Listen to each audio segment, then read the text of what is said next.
No páni a dámy, na Slovensku sa dejú veci. Máme tu niečo, čo nazývajú Lex atentát. Čo to znamená? No predstavte si, že keď vás niekto skoro zabije, dostanete doživotnú rentu a ochranku.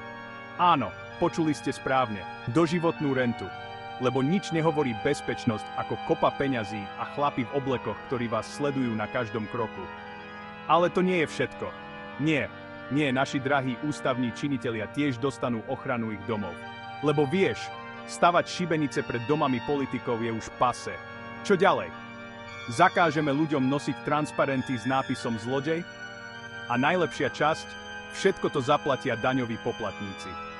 Áno, tí istí ľudia, ktorí sa každý deň potia v práci, aby zaplatili dane.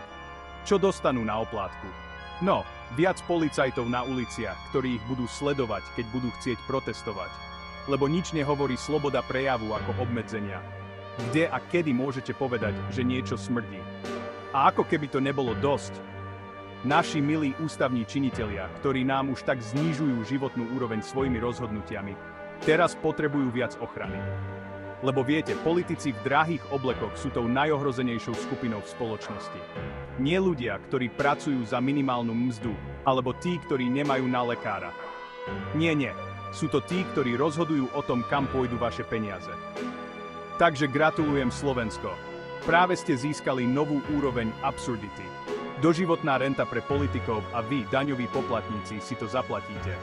Lebo kto iný by mal platiť za to, že sa niekto iný cíti bezpečne, ak nie vy? Spravodlivosť opustila chat.